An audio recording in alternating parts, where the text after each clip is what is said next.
To all of you, ladies and gentlemen, thank you very much for being here this morning for the 2025 Ghana Automotive Summit, themed The Future of Automotive Industry, a unique experience of shaping mobility in Ghana.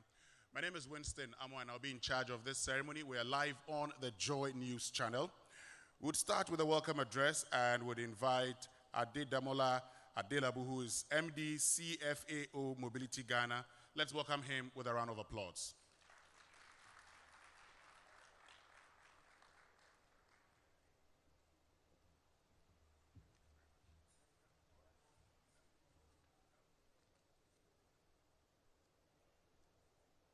Good morning, our dear Chief of Staff and the Deputy Chief of Staff that will be joining us pretty soon, heads of diplomatic missions, esteemed government officials, industry colleagues, gentlemen of the press, and our distinguished guests. Permit me to start on a rather insightful and reflective note. Ghana imports nearly 100,000 vehicles every year. Over 90% of these are used and salvage cars. This leaves new vehicle sales not just to be underperforming at under 10% of the total market, but winning thin in terms of investment appetites. And this also catapulting into our roads being unsafe and environmentally polluted. This stark imbalance highlights why we have gathered under this year's summit, themed The Future of the Automotive Industry. It is a clear call to action to build, to innovate, to walk the talk, and shift Ghana's automotive sector towards a sustainable and locally anchored future. In 2019, the government of Ghana launched the Automotive Development Policy, laying the groundwork for local assembly, OEM participation, and market transformation. It has been the hope of our esteemed association, the Automobile Assemblers Association of Ghana, that through incentives, capacity building, and regulatory clarity, the policy will support our ambition to reduce used car dependence, foster industry and country growth, and of course, FDI, while promoting environmentally friendly country. Since its implementation, we have welcomed 8 new assembly plants in Ghana, bringing on board global brands like Toyota, Volkswagen, Suzuki, Nissan, Peugeot, Kia, Honda, Hyundai, Shangan, Ashok Leyland, Geely, Futon, and our own Kantanka. These are more than manufacturing facilities. They are engines of job creation, skills transfer, and economic diversification. Our vision now extends beyond assembly. We are laying foundations for local component manufacturing and deepening supply chain integration and preparing for electric mobility. Ladies and gentlemen, today's summit themed The Future of the Automotive Industry is more than just a checkpoint. It is a collaborative platform, an opportunity for policymakers, OEMs, financiers, regulators, and private sector players to share insights and drive progress. I'm hopeful that today's conversation will lead to fruitful outcomes for the entire automotive ecosystem, outcomes that brings long-term value, create decent jobs, and drive inclusive economic growth. On behalf of our association, the AAAG, I warmly welcome you all, and I look forward to robust engagements and ideas that will emerge from this summit. Thank you very much.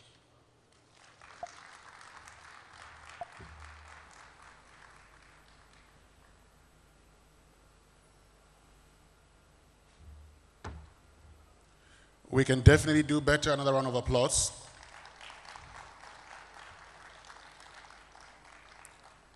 Thank you very much, Damola. And as we continue with the program, we'll have conversations, about delivering on the automobile policy of Ghana.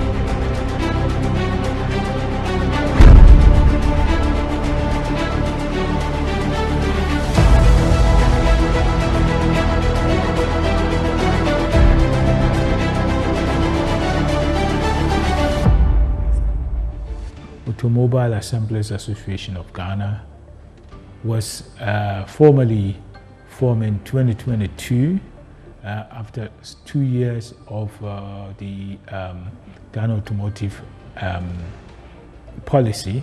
We have members of 7 partners, and among them are VW, Nissan, which is handled by Japan Motors, and then we do have the Rana Motors, who also assemble Kia, and then also Ashok Leyland. We do have Silver Star. We do have also the Honda, as well as also the Stallone Group, and of course the CFO, who is also selling the Swift, that which is being assembled by Toyota Tissue.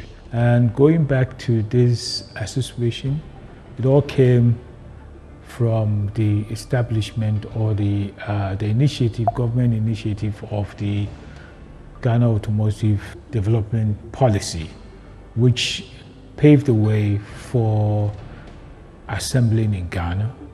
And this is back from 2019.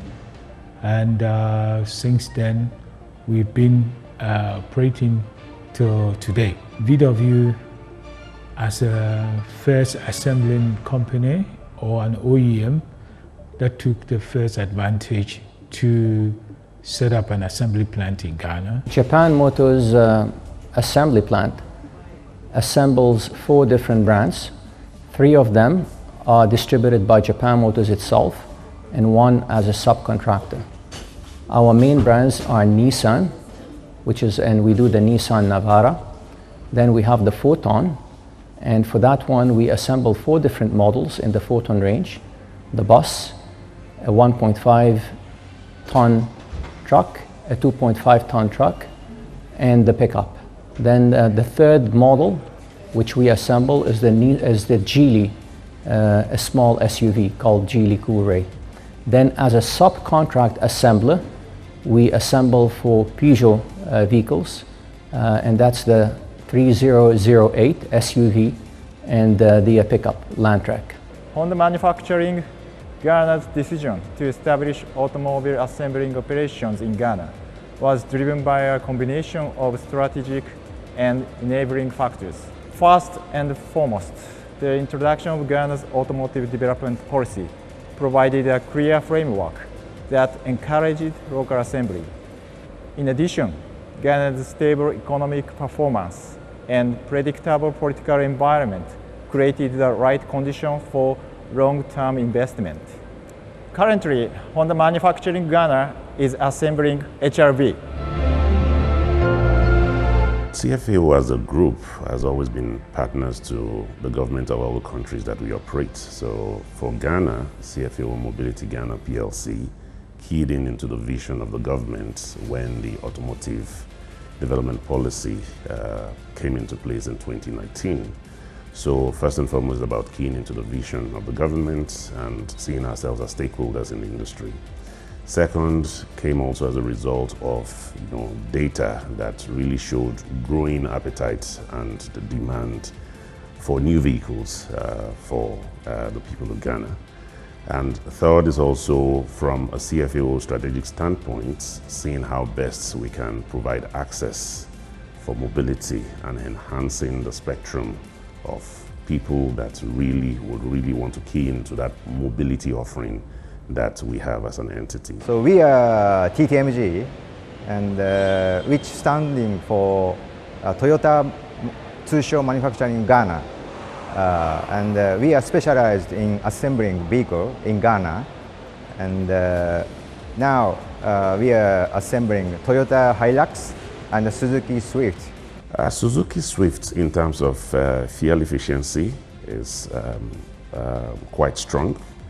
In terms of affordability, it's about the best in its class in terms of offering.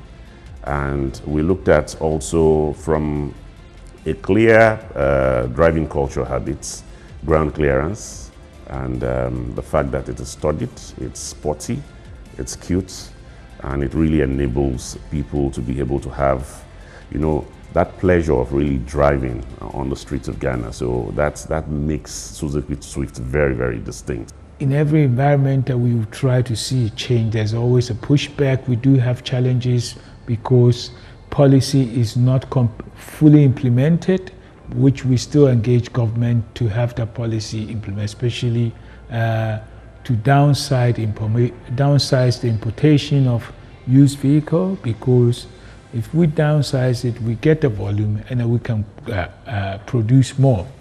Additionally, the incomplete rollout of the duty framework for locally assembled vehicles limits the competitiveness of the local produced units compared to imports. AAAG has become the mouthpiece of the assemblers or the mouthpiece of the auto industry where we are heading to, because in the previous years or the many years we have been always importing vehicles, we have been always relying on a foreign market, but this is a time that we, or the AAAG members, are now assembling in Ghana, and we have a big dream, or our focus is also to grow into a manufacturing level, and then we can empower Ghana as an industrial hub for auto industry. The Auto Summit is a platform to educate the public and then also to engage with government and its stakeholders, and of course also uses as a partnership between the market players. So the future is quite promising for CFAO Mobility Ghana PLC, especially when we talk about the locally assembled vehicles. For us, it's Suzuki Swift for now. We will in the future be looking at expansion on our portfolio, so looking at how best we can have other models come into that basket, because today is just one, which is Swift. The second one is about how best we can continue to invest in upskilling and promoting talent, because as we know, there's a lot of talent transfer into the country, into the company as a whole. So the country is benefiting, the company is also benefiting. In the long term, though, we hope that investors will invest in component manufacturing, which will feed our assembly lines. And this will make the assembly line or the benefit to Ghana even much more expansive and beneficial. AAAG do have also a brighter future for all our stakeholders, especially the assembling of automobile. And whilst we are assembling, with the numbers growing, we will move from assembly stage into manufacturing stage.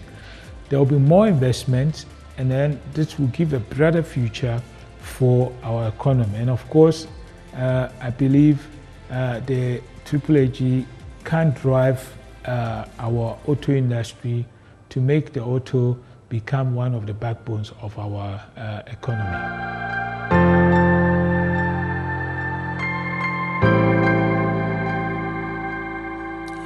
Wow. I like the fact that there's a consideration.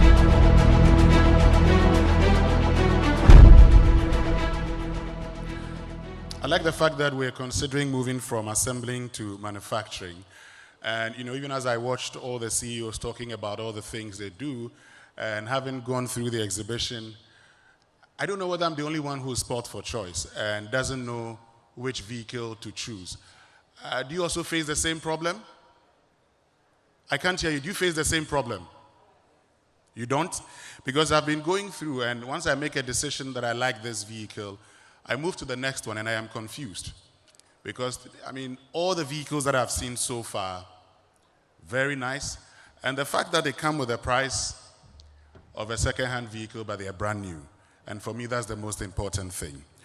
At this juncture, we'd invite the CEO of, we'd invite the president of the Automobile Assemblers Association of Ghana and the CEO of VW Ghana, Jeffrey Opompepra, to give us his speech. Let's welcome him with a round of applause.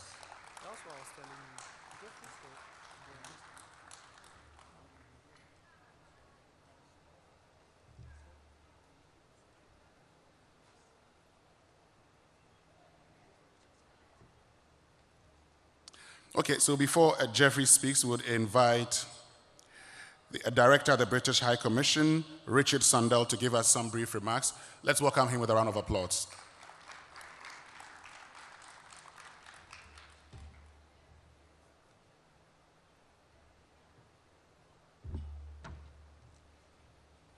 Good morning. And thank you, first of all, for inviting me, but particularly for accommodating a particularly challenging schedule that I have this morning with an impatient member, perhaps, of the government of Ghana, who I can't make late. But it's wonderful to be here. Winston, Ademola, Salam, Jeffrey, fantastic event, really inspiring.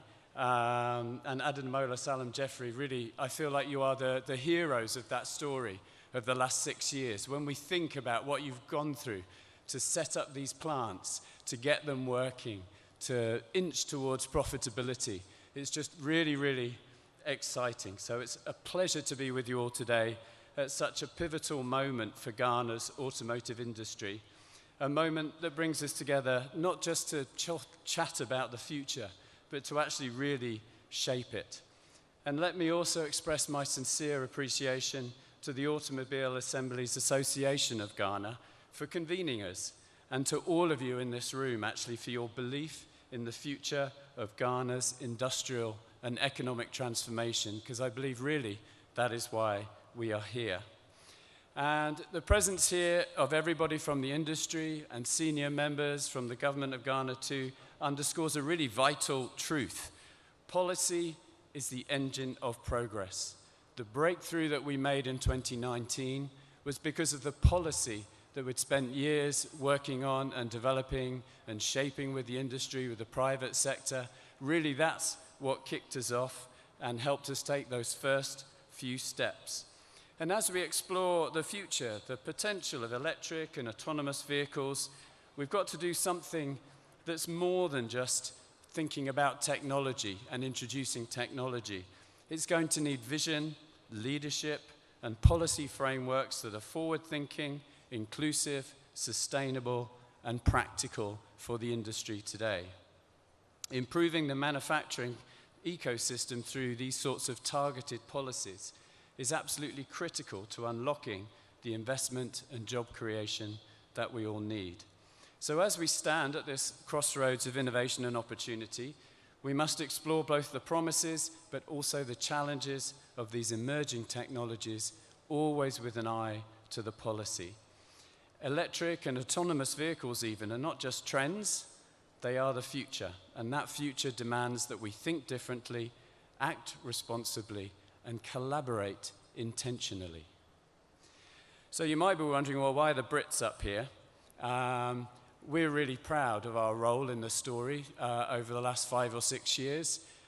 We've not just been bystanding, observing, we've also been engaged and helping. But it really is a support role. Are also with us today. But through our Jobs and Economic Transformation Program implemented by Palladium, we've been really proud to support Ghana's ambition to become a fully integrated and competitive auto manufacturing hub in West Africa. We're well on the way to that. There's something more to come. So we help support the development of that policy, which helped attract all of these OEMs. We think that since 2020, the policy has driven more than £60 million in private sector investment, creating good, high-quality manufacturing roles. All the cars that you'll see on display out there are thanks to the government of Ghana, the brilliant CEOs and companies represented here, and with backing from the UK and other development partners too. So the uptake of locally assembled vehicles is not going to happen by chance. With interest rates still prohibitively high, most vehicles are still purchased by cash instead of credit. So many Ghanaians are restricted from the opportunity to own a brand new made-in-Ghana vehicle. So that's why we've decided to help the industry, the financial sector, the government of Ghana to make change happen. We're currently in discussions with about £50 million worth of term sheets being discussed between development finance institutions and participating commercial banks to try and make a financial framework for auto credit to become a reality. It will create more opportunities for Ghanaians to own those vehicles, especially for business expansion at this critical time in the dawn of the 24-hour economy. So we anticipate continued support from the UK to the automotive industry. You'll hear about more of it later today. And to transition from the current semi-knockdown assembly to that more advanced, more value-added, enhanced SKD stage, and is eventually to full-scale vehicle manufacturing.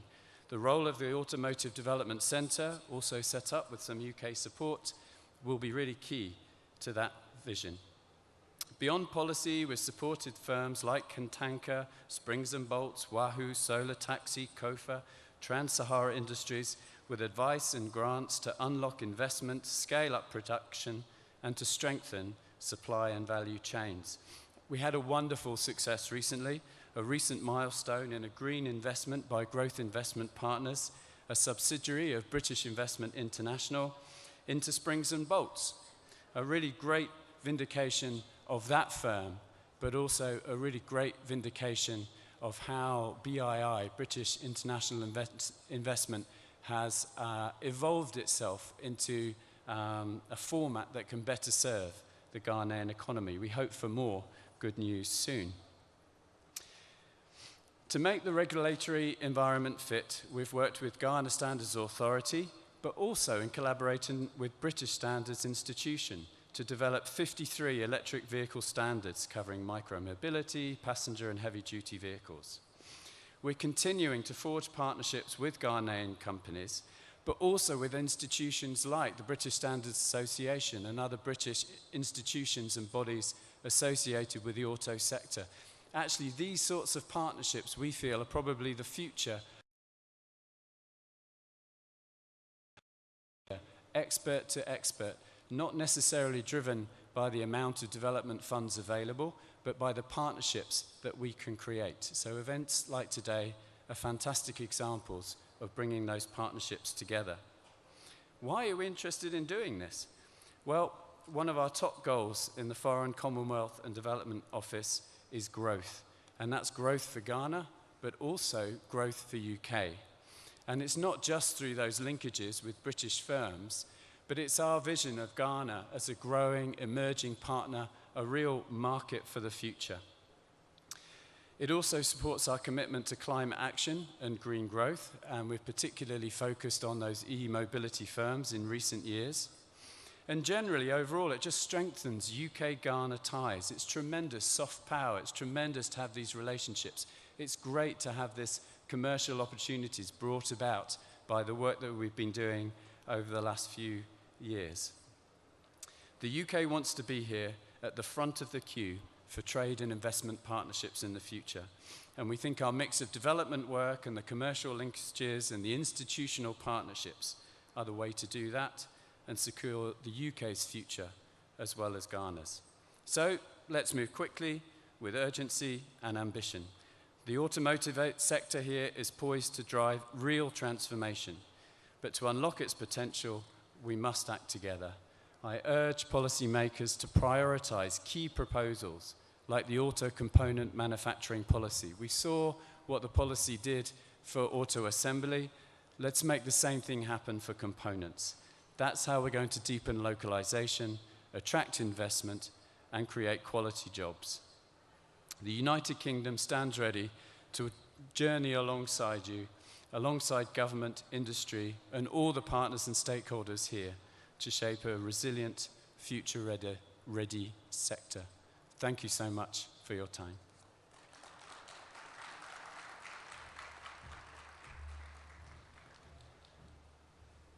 Thank you very much, Richard Sandor, who is Development Director at the British High Commission here in Accra, Ghana. And we acknowledge the presence of the Chief of Staff of the Republic of Ghana, the Honorable Julius Debra. Thank you very, very much for joining us. We would now welcome the President of the Automobile Assemblers Association of Ghana and CEO of VW Ghana, Jeffrey Opon-Pepra, with a round of applause as he presents his speech to us. Let's welcome him.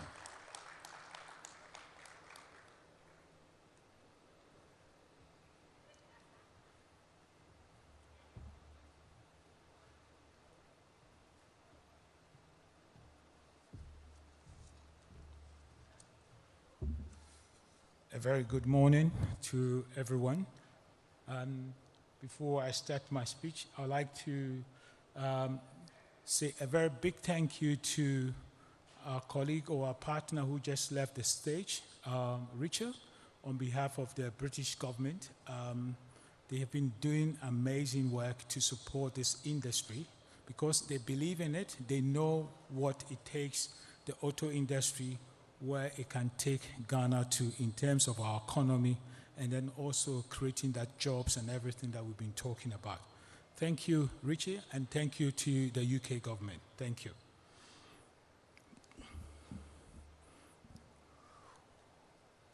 Honorable the Chief of Staff, Mr. Julius Debra, Honorable Ministers among ourselves, government representatives, Excellencies, my dear colleagues in the auto industry, ladies and gentlemen, a very welcome to the Auto Summit 2025, which is the second in this edition. It is my great pleasure to welcome all of you, and also thanking you for all your great support, because what we are doing without you being at the back of it, it will not be something that will be seen over there. Auto industry has a strong deliverables for many economies, and Ghana is yet to have his share. Overcoming auto industry in Ghana, or the automotive industry that we are today showcasing today, it really comes with a lot of challenges. But Ghana automotive industry has never been better positioned to take its rightful place in the top forums of the African continent, especially in our sub-region.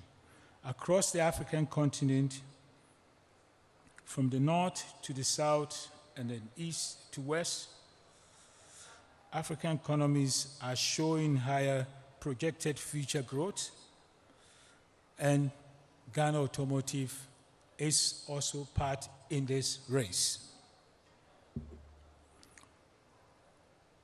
Honorable Chief of Staff, we are happy to have you here to witness this great venture. Not less than a decade ago, Ghana auto industry consisted primarily of retailers selling new and second-hand cars, with used vehicles dominating the market and even us today. However, the landscape has shifted significantly as political will in Ghana and across the region have recognized the industry's immense economic potential. By so doing, we say we must continue the auto industry because Ghana is well positioned and Ghana can be one of the top in our sub-region and also be in a position to export vehicles not only for our local market but also to serve the neighboring countries for new vehicles and also used vehicles from our market by creating our own new vehicle market and as well as also used vehicle. The auto sector is one that can profoundly impact a country's socio-economic fabric for better or worse. Left unregulated, it may lead to negative consequences. But when properly enhanced, its benefits are undeniable. And we see these benefits by creating jobs, also unlocking other opportunities such as component manufacturing, and also creating more and more entrepreneurship spirit, and then also involving the informal sector, which we have been seeing in our country, whereby I can give an example. We look at Swami Magazine, you go to Abosokai, we can bring all these people together and then move a big industry. There is a strong support or a strong appetite behind the auto sector, not only in our country, but also in Africa. And thanks to the Africa Free Zone Trade Framework, which also comes in a perfect time for us to play a role in that. Imagine a vehicle assembled or manufactured in Ghana and export to Egypt and then sell for our currency that we all struggle with. Or imagine a component manufacturing produced especially where we have the raw materials. We have the bauxite, we have the manganese, we have all this. And these are the products that are also used to build our vehicle. So imagine this producing, component manufacturing, supplying our manufacturing or the assembly plants that we have here. We are talking about enormous or a big number of employment and also investments to come. And we know when people have good jobs, young people will be having also skilled jobs and they will earn good money, and that is where they will also spend, and this is part of also growing our economy. For not also taking much of your time, I would like us to look into also our outstanding policy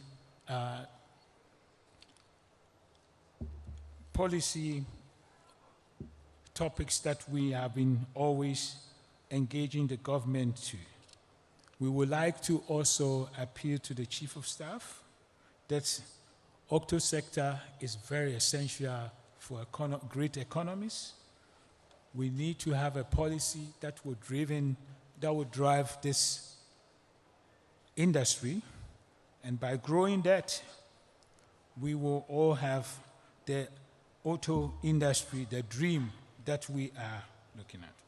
Looking at the numbers today, we are now importing over 120,000 vehicles into our country, and out of that, it's really even some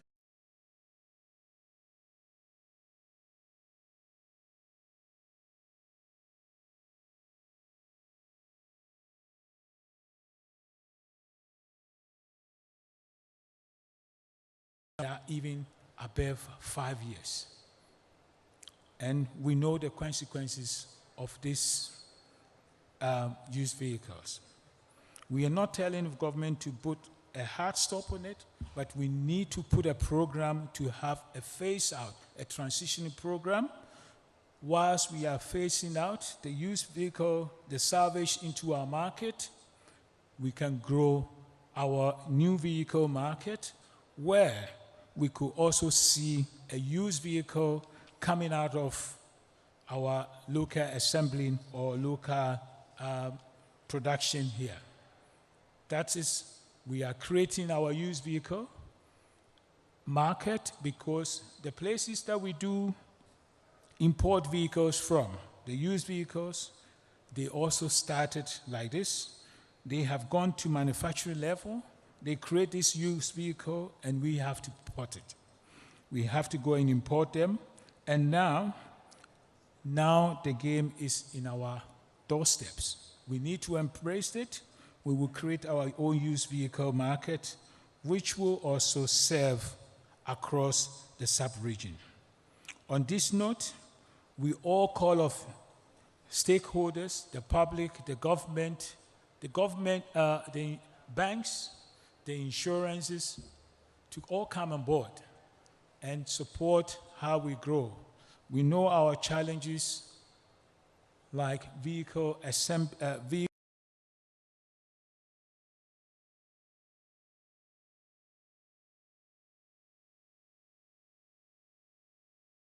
but AAAG, in collaboration with Afri-Exim Bank and other commercial banks locally, Stanbic and others, are putting programs together, and we are sure that by end of this year, we will have this vehicle asset financing at a very competitive rate, where you have to, the public or the market will grow the appetite of buying locally assembling or locally manufactured product from Ghana.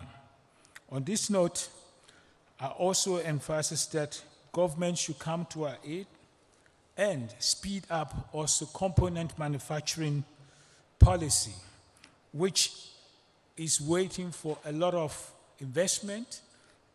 But first, let's get the auto policy moved, and with that, all the unlock potentials will definitely come true on its own.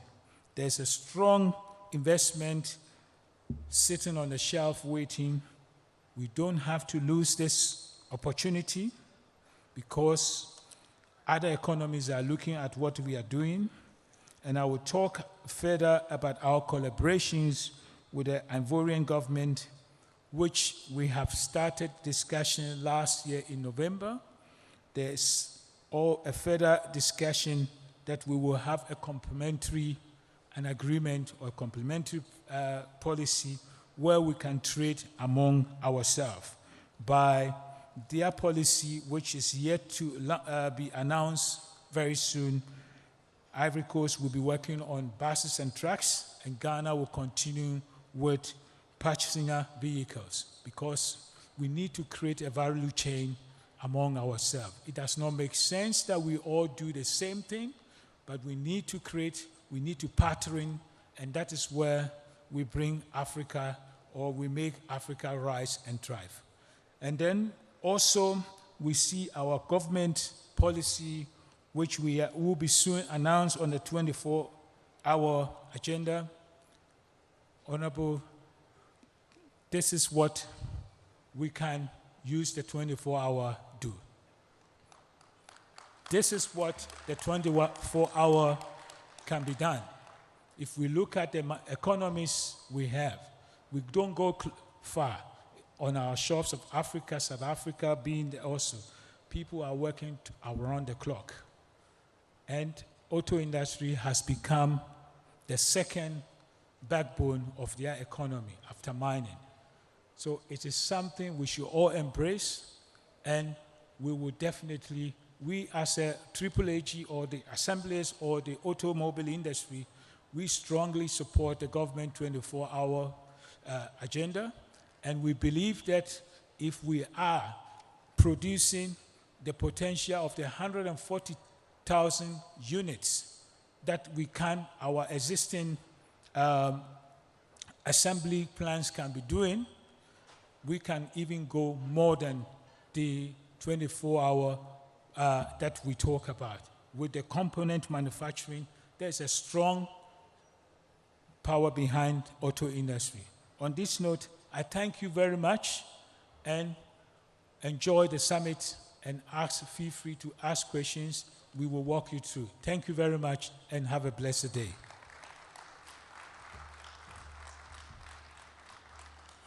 We can definitely do better. Thank you very much.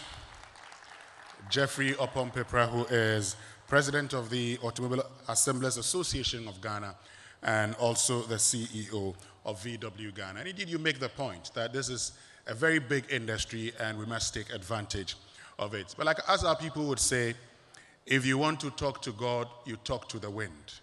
And so I'm happy that the Chief of Staff is here. In fact, when the President, John Mahama, went to Kwewu for the Kwewu Business Forum, he indicated that this is his right-hand man. So, Jeffrey, you indeed have the President's ear, and I'm sure the Chief of Staff will take that to the President. Let's give him a round of applause, because he has nodded, which means he's going to do just that. Moving on, we'll have a conversation, a statement, I beg your pardon, about the future of the automotive industry in Africa and Ghana.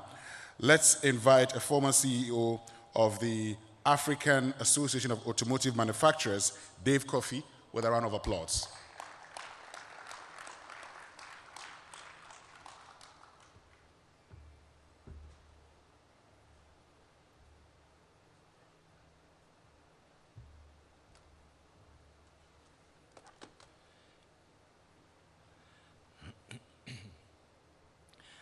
Honourable Chief of Staff, distinguished guests and friends, I'm delighted to be back in Accra.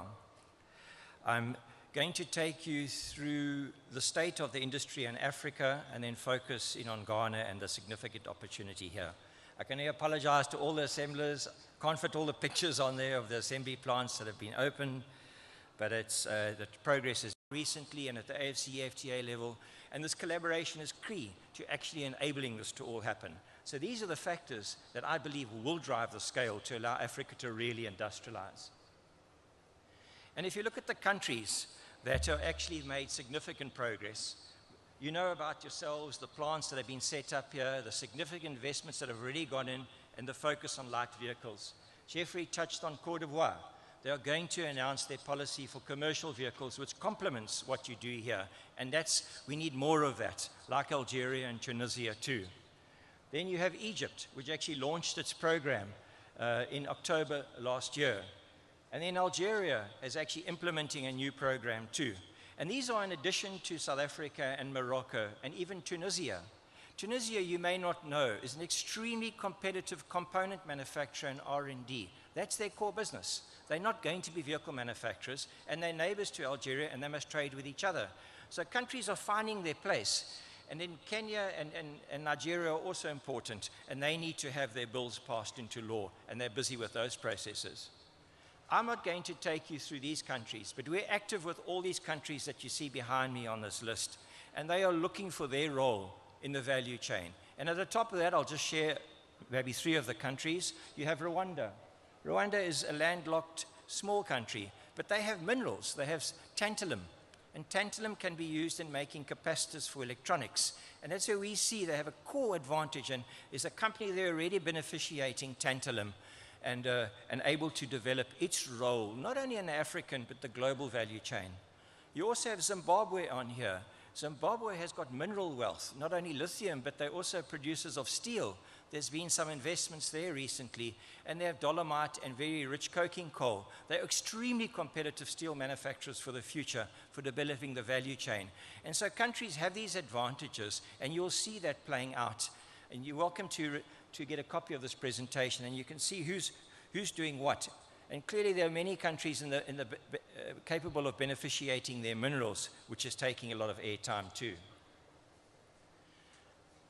So I just want to reflect on Ghana, and you've heard some of the statistics already. So let's focus in on Ghana. You have significant assembly capacity today, and it's producing around 6,000 to 8,000 vehicles a year, and yet you have capacity to produce 140,000 vehicles on 3 shifts.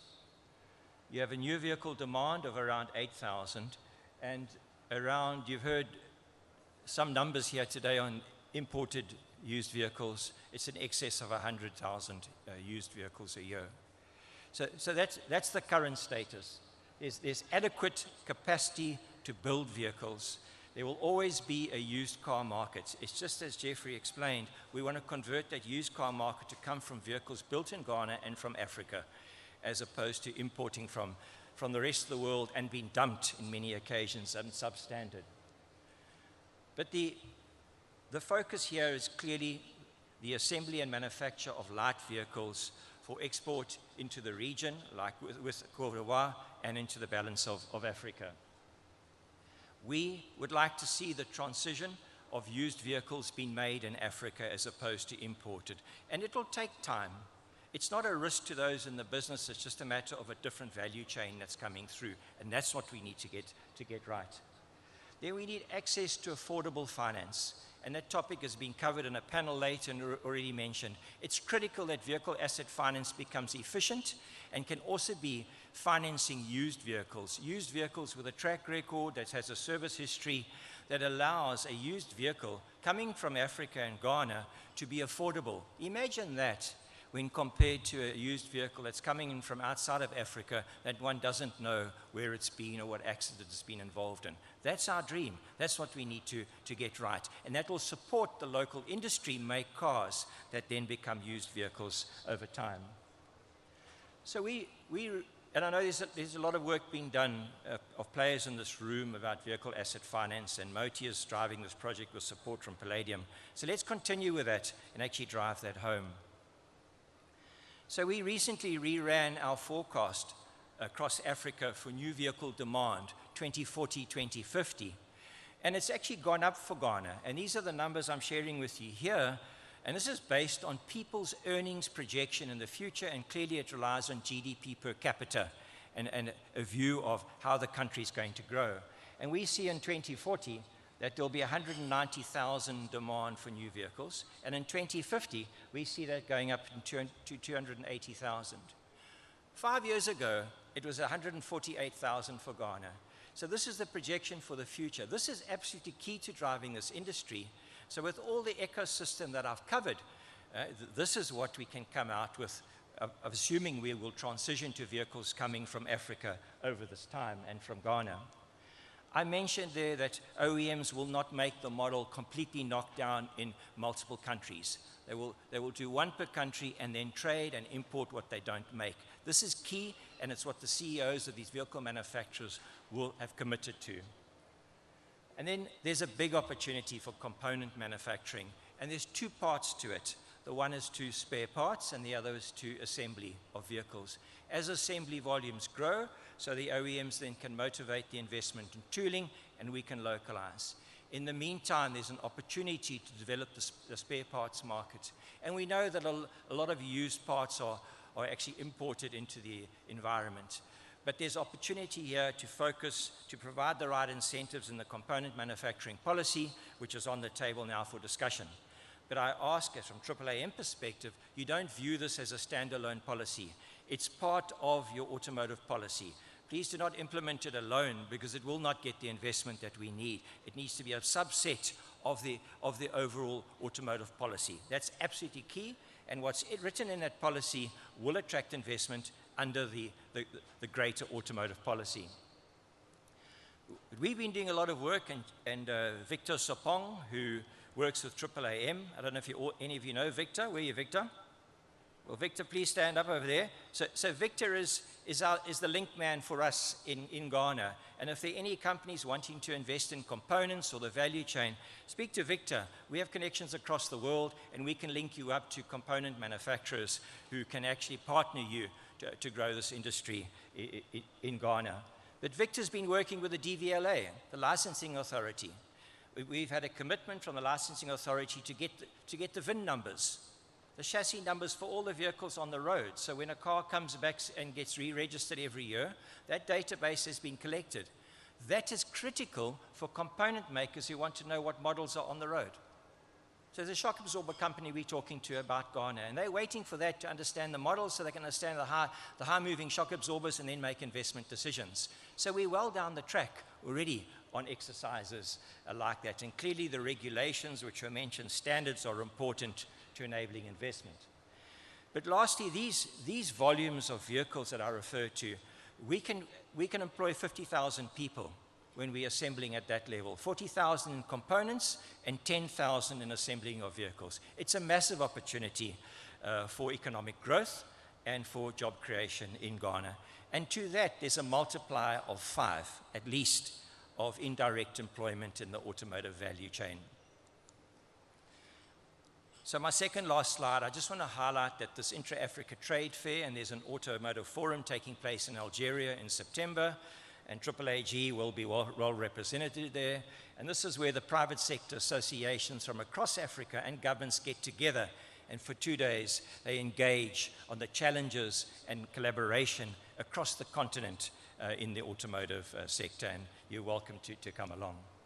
So lastly, if I could just highlight and make a statement, is that Ghana is standing on a huge industrialization opportunity, huge for economic growth and employment in the sector. I urge the government to implement the 35% duty on vehicles less than 5 years. It's very important to note that 87% of the vehicles, used vehicles imported into Ghana, are older than 5 years. And therefore, if you implement this policy for vehicles less than 5 years, you still have, you're not impacting on affordable mobility. And that I understand it's a challenge across Africa, is to say, whatever we do, we need to bring the population with, etc. But there's no risk here. It's a matter of just getting on and doing this. The banning of the vehicles older than 10 years and the policy, that can wait. That can come with the vehicle transition that I spoke about with the used vehicles. This is key to supporting the industrialists that have already invested. I go one step further on this, and I say that Ghana, let's not allow new semi-knockdown operators. Let's get the policy implemented from a duty perspective, right, and let's start ramping up the volume so we can localize. That's what's absolutely key on this. So new entrants should only come and enhance SKD at a later stage. Let's get our system to work. We are not fans of growing SKD across Africa. It's a starting point for an industry, and one that we must move on and create, manufacture locally and actually employ jobs. That's key. It's just a transition and requires the right policy elements. So just regards to affordable mobility, the OEMs are working on solutions, whether it's service providers, whether it's themselves with competitively manufactured four-wheelers, or even three-wheelers or two-wheelers. We've got to look at mobility across the spectrum of these various vehicles, and that's how we see this playing. There's a lot of work being done by the industry, mobility industry, to provide affordable mobility that we can manufacture locally or in Africa, and that's how we see this playing out. And what's very important in conclusion is that we need a structured, inclusive, and supported roadmap in this journey. We know what Ghana is capable of manufacturing in terms of the volumes and that the demand will be. But you already have the organization in place in the GADC. You have an automotive council. Let's structure this properly. Let's list all the ecosystem elements and actually put action items behind it of how we're going to deliver to enable the 50,000 plus the multiplier effect into a reality. So that's the message I wanted to share. There's a lot going on in Africa. There's a huge opportunity in Ghana, and it just needs a supported approach from private and public sector. And we understand we are here to provide affordable mobility, and we understand that imperative, but it's all there. It's right on our doorstep, and you have come so far, and you just need to cross the line and complete the solution. So I wish Ghana all the very best. We will always support you with whatever you need in the value chain, and I thank you for the opportunity.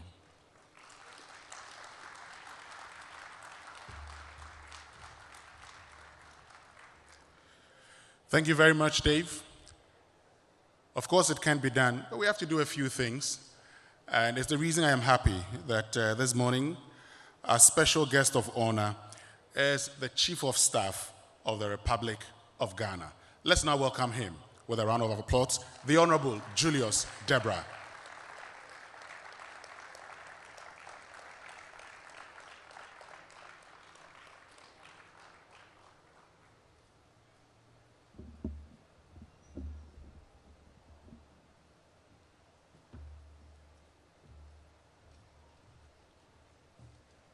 Please be seated. Thank you very much, Dave. That was very insightful, well informed. The President of AAAG, distinguished Chief Executives, Members of Parliament, thank you very much for having me here. I've been asked to represent His Excellency, who would have loved to be here, but due to other engagement, he's asked myself and my other colleague, Honorable Stan Dogbe, who happens to be the Deputy Chief of Staff in charge of operations. At least that tells you the importance the President attaches to this event. And so we just want to assure you that we are here to listen and to also take issues very seriously. But let me start with one of the little stories. You know, as someone who spent over 8 years driving around the country, sharing the same vehicle with the president, you can imagine the number of conversations that we've had. Because you can't sit in a vehicle from Accra to Kumasi without talking about something. But I want to share one of the Renaissance, what I call Renaissance stories, that the president shared with me. I call them Renaissance stories because it ends with a rebirth and encourages us. So he was telling me that in the early 70s, there was a gentleman called Emmanuel Kweku, who had a company known as Kowus Motors. And there were quite a number of them, and a lot of vehicles were being assembled in Ghana then, in the 70s. In fact, Kowus Motors did so well. They were representing Volkswagen. They did so well that there were a lot of golf cars all over the country. At that time, the president then had cited a survey that suggested that if you empower women, they are able to advance with whichever capital you give them. So as a result of that, most women were able to buy golf cars. We all heard a funny story about it. The truth of the matter is that when production is done in the country, a lot of citizens are able to afford brand new vehicles. And so what you are doing now indicates a rebirth to what has happened in the past. If it had happened before, it means there's nothing to stop you from doing it and being successful at it. Apart from creating jobs for the citizenry, we believe that if you are able to manufacture new vehicles, it also gives dignity to the citizenry to pride themselves from using new vehicles. Now, the concept I like about what you are doing is that vehicles for Ghana. Any investor that comes into Ghana can look into the West African sub-region, and I'm happy to hear from Mr. Pipra that already you exported some vehicles to La Côte d'Ivoire. And so the thinking of the president is that if we can give any necessary support, in our mind's eye, we should be aiming that we are not going to be a hub for producing new vehicles, but we are going to be a hub producing vehicles for export into the other West African sub-region. Because obviously, if somebody is in Burkina Faso, he would rather prefer to import his brand new vehicle from Ghana than probably importing it from Europe, if our prices are right. And so in order not to make this look like one of the regular talk shops, we are here in the name of the President to reassure AAAG that let's move this further, do the rightful engagement with the presidency, and let's practically analyze and agree on the best way to move this forward. We are committed, the President is committed, and whatever it takes for us to grow this industry, we promise you we'll make sure it is done.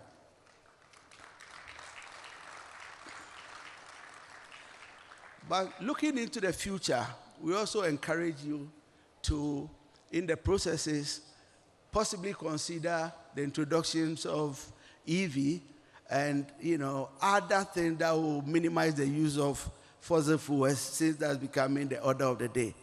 And we believe that definitely, as industry players, you are already considering things like that. As a government, we will definitely make sure that the rightful incentives are provided, because literally our thinking is that if you have a hen and it lays an egg and you decide to eat the egg, your chances of getting more chicks is going to be non-existent. However, if you decide to let your hen hatch the eggs, pretty soon before you turn around, you see that you have a lot of chicken that you can sell and use. What am I trying to say? All I'm trying to drive at is that if we come together and we think that we should give you additional incentives so that you can plow back and be able to invest some more, within the short, medium term, I believe Ghana as a country will be very happy for taking that wise decision. And so our doors are open for us to have meaningful conversation so as to be able to move this forward. The final thing I need to say is that the President of the Republic, who himself believes in private sector development, because partly he grew up from a home where his dad was an entrepreneur. It's not the regular thing we say, politicians, that the private sector is the engine of growth, private sector is the engine of, and that's it. That is talk shop. He actually wants to walk the talk. And so once again, I'm throwing the challenge to Mr. Pipra and your team to make sure you engage government appropriately so that we all benefit from such a beautiful initiative that you started. Once again, we wish AAAG very successful in all the endeavors you undertake, and individual investors and vehicle assembly companies that are here. Please, you have our word. We are all ears, and whatever we need to do with you to make sure that this becomes successful, we will do. Thank you, and God bless you all.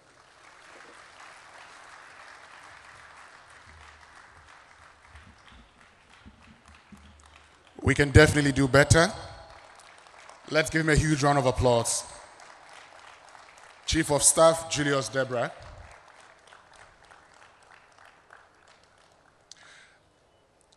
Shall we please be seated? And I like the fact that he talks about government's commitment to the cause and willing to do everything possible to ensure the success of this industry. And I'm sure that's one thing that would excite the AAAG and all CEOs gathered here, because we've been talking about this for some time. And I'm particularly happy. I was right when I said that if you want to communicate to God, you communicate to the wind. And once you communicated to the Chief of Staff, indeed, you would have his word and that of the President. The good thing also is that we are all witnesses to this promise. And once a while, we'll come back to find out how government is making sure that it's able to achieve this promise. As we heard from Jeffrey earlier, this is one of the areas where the 24-hour economy can really work. Okay, the 133 is one of the areas that can really assist. So I'm happy that the Chief of Staff has promised the government's commitment. At this point, the Chief of Staff and the high table, where you have the executives of the AAAG and some of the CEOs, would go around and walk through the exhibition, inspect the vehicles that are being exhibited. The rest of us would be here. And then after that, we can also join and then get into our panel discussions. So this is how we are going to do it. The Chief of Staff and those seated around his table would go walk through the exhibition, inspect the vehicles on exhibition, and then the rest of us can also join. The media can join because you probably may want to take some pictures, and so you could also do so. But before the Chief of Staff goes to do that, we'll take a bit of photographs, and then once we take the photographs, the Chief of Staff will do that. So please bear with us. All of us are not moving now, okay, because the panel discussions would start shortly. So let's please take the photograph, and then we would get the Chief of Staff to go through the exhibition and inspect all the vehicles that are being exhibited. We've been live on the Joy News channel. My name is Winston Amwa. Thank you so much. We're going off the Joy News channel now, but of course, the program continues right here at the Grand Arena.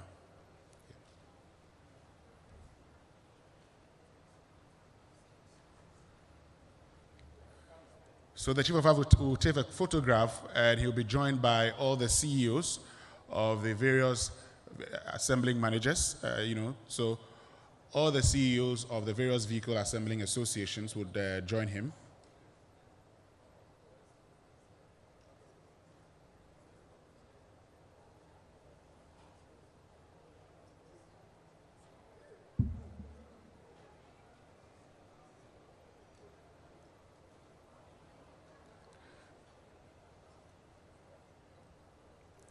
The various CEOs would join the Chief of Staff.